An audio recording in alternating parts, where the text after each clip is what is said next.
France Bleu Drôme Ardèche matin.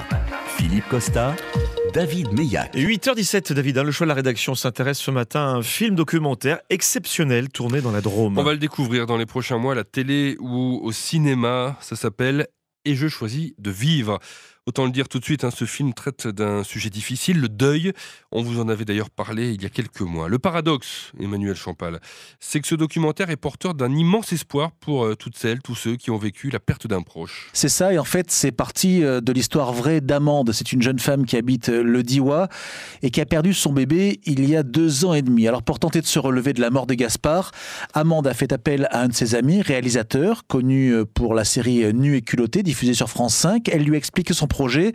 En fait, elle voulait partir à la rencontre d'autres personnes qui avaient vécu cette épreuve et qui sauraient lui expliquer comment elle s'en était sortie et comment la vie avait repris ses droits. Alors du coup, le tournage, il s'est passé comment ? Alors d'abord, il a fallu trouver un budget pour le film via une plateforme de financement participatif. Et contre toute attente, malgré le thème du film, la mort d'un enfant, Amande et ses amis ont été submergés. Ils avaient besoin de 80 000 €. Ils en ont récolté presque 40 000 de plus grâce à 2200 contributeurs qui ont bien compris l'intérêt presque vital de ce projet.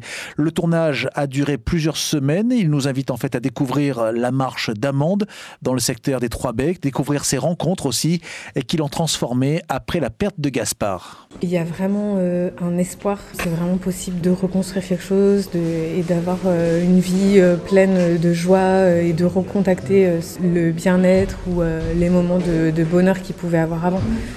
Ça, c'est vraiment difficile à croire au départ. Mais en parlant, en venant à la rencontre de personnes qui l'ont vécu et qui le vivent maintenant différemment, ça peut vraiment aider à aller mieux. Alors ce qu'il faut bien comprendre, c'est qu'au départ, le projet d'Amande était très personnel et au fur et à mesure, elle s'est rendue compte que ce film pouvait servir à tout un chacun. Évidemment. On va pouvoir le découvrir où et quand ce documentaire ? Alors quand au mieux l'été prochain, après le montage qui va démarrer dans les prochaines semaines, et où, ça c'est plus difficile à dire. Nance Thomasset, le réalisateur, a de bons espoirs pour la télé, mais il espère aussi que ce film sera diffusé au cinéma pour toucher le plus grand nombre. Ce film ne parle pas du deuil, il parle de cet élan de vie qu'on a en nous. Ça nous concerne tous, parce qu'un deuil, c'est bien sûr le deuil d'un enfant, mais le deuil d'un parent, le deuil d'un frère, d'un sœur, d'un ami, puis aussi la fin d'une relation amoureuse, la fin d'un travail.